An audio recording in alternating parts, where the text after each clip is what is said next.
الشيطان الرجيم بسم الله الرحمن الرحيم نحمده ونصلي على رسوله الكريم أما بعد أعوذ بالله من الشيطان الرجيم بسم الله الرحمن الرحيم قل هل يستوي الذين يعلمون والذين لا يعلمون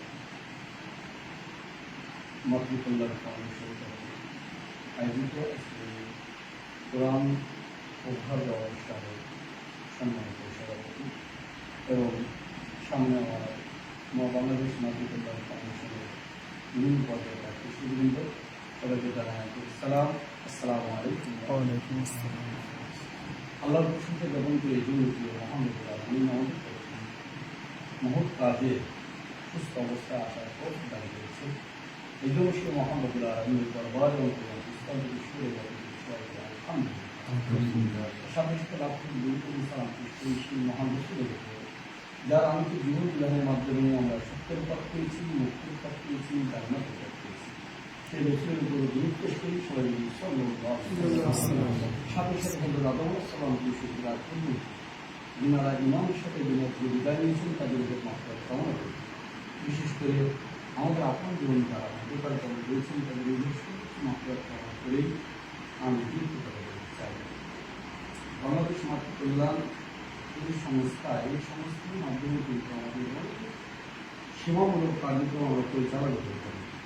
তারই অংশ হিসেবে যে গরিব মেধাবী ছাত্র যারা অনেক সময় কোরআন শরীফ কিনতে পারে না, কোরআন শরীফ নিয়ে অনেক সময় মানে সমস্যা দেখা দেয়, এই জন্য আমরা ওই প্রতিষ্ঠানগুলোকে ওই ছাত্রদের মাধ্যমে আমরা এই কোরআনগুলো আমরা বিতরণ করে থাকি।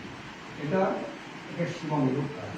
এই জন্য যদি কেউ এই সেবামূলক কাজে অংশগ্রহণ করতে চান তাহলে এই মাতৃকল্যাণ ফাউন্ডেশনে আপনারা অর্থ দিয়ে বিভিন্নভাবে আপনারা সহযোগিতা করতে পারেন।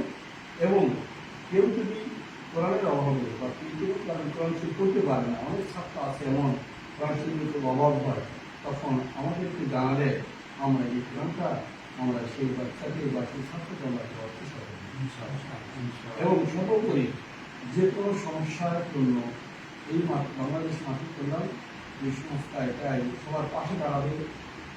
বিশেষ করে ছাত্রদের লেখাপড়া সংক্রান্ত তাদের যত সমস্যা আছে এই সমস্যার যেন সমাধান করতে পারে এর জন্য এই সংস্থাতে কাজ করে যাচ্ছে এবং আমরা সবসময়ের জন্য আমরা সেখানে পাশে থাকবো, কাজ করে দেবো।